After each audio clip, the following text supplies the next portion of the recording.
Hello, hello, good morning to my brothers and sisters. Kamusta na po kayo? Nakakain na ho ba kayo? Okay po. So, eto na naman po ang inyong kasamot-sari Pinay in Taiwan. So, meron po tayong pag-uusapan today. Una, bakit hindi ba pwedeng itali ang buhok pag natutulog? Pangalawa, maaari bang matulog kapag basa ang buhok? Okay. Pwede bang maligo sa gabi? Yan po ang ating pag-uusapan today. So, okay, una pag-usapan po natin kung bakit hindi dapat nakatali ang buhok pag natutulog. Okay, hindi dapat nakatali ang buhok kung mapamahaba man siya or mapamaikli. Okay, hayaan ho natin ang ating buhok na naka-free. Okay, na hindi nakatali dahil ang buhok ho is kailangan rin ho ng pahinga. Lalong-lalo na kung iniipitan nyo siya sa umaga. Okay, so sa gabi, kailangan nyo daw pong bigyan ng laya ang ating buhok. Okay, actually, ang buhok po, pag ito ay nakatali, hindi ho siya, parang meron din po siyang life, okay? So, hindi po siya nakakahinga. Okay, sa umaga hanggang sa hapon, nakapusod na yan, nakabraid na yan, nakaipit na yan. So, sa gabi, chance po ng ating buhok na mapahinga naman po siya. So, iwasan pong magtali ng buhok pag natutulog. At saka, kung kayo naman po is nasanay matulog ng nakatali, hindi ho ba parang ang hirap-hirap? Kasi actually, naglalagas ang ating hair. Pagkagising nyo sa umaga, mapapansin nyo, mas maraming nalalagas sa inyong hair once na ito ay inipitan. Okay?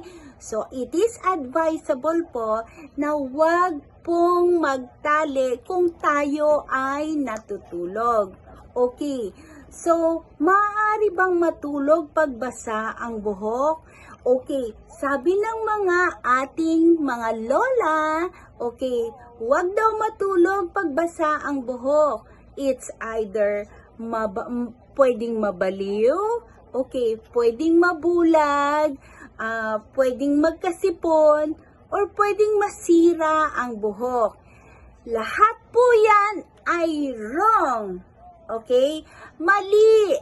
Okay? So, una, pag-usapan natin, mababaliw daw po pagka natulog ka ng basa ang buhok. Okay, ang sakit na isang baliw, ito ay genetic. Ito ay nahahawa na ipapasa ng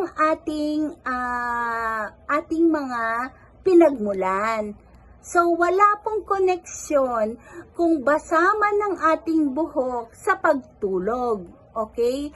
Pangalawa, mabubulag daw po ang ating mata. Okay?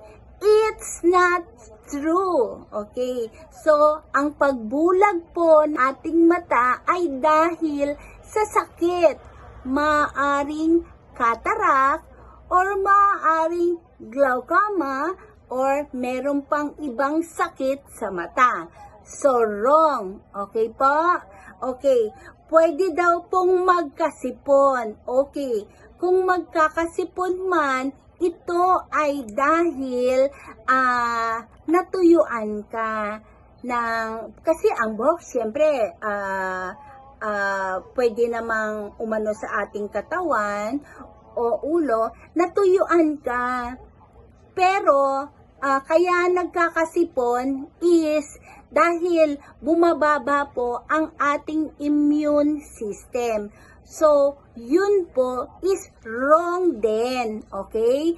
Bumababa ang ating immune system kaya nagkakasipon. Okay. Pwede daw pong masira ang buhok. Yes! Okay, tama po. Pwedeng makasira ng buhok pag matutulog tayo ng basa. Of course, syempre, madadaganan natin itong part na to. So, magiging brittle siya. Tapos, doon pa sa kabilang side, madadaganan natin. So, brittle siya. Then, pag umaga, talagang gusot-gusot. Kumbaga, kanyang kabit-kabit ba, mahirap paghiwalayin ang buhok. So, pag ating sinusuklay, dagdag problema po dahil nagkabuhol-buhol po ang buhok. So, tama po.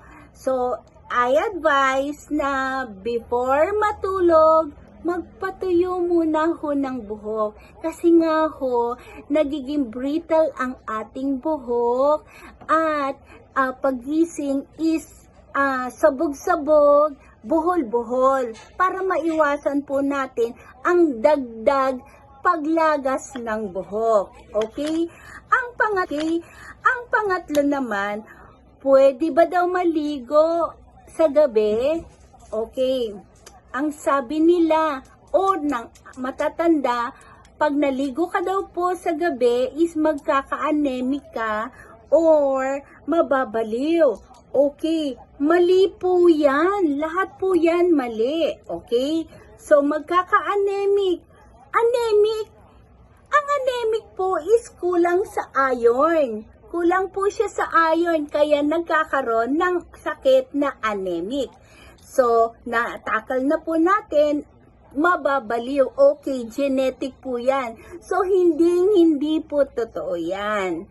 So, mga ka-sisters, ka-brothers, tandaan niyo po na kung gusto niyo man maligo sa gabi, magpahinga muna. Okay?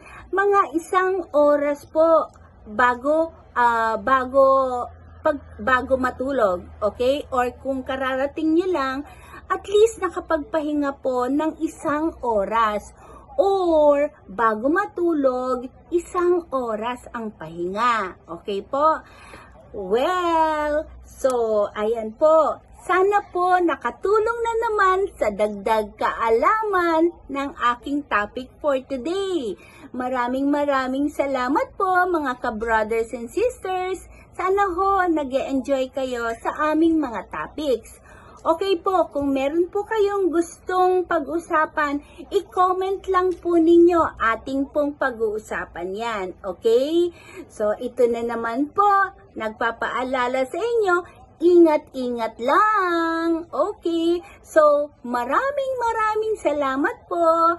Kasamot Sari, Pinay in Taiwan. Please subscribe and likes at mag-comment po ha. Maraming salamat po. God bless you. I love you.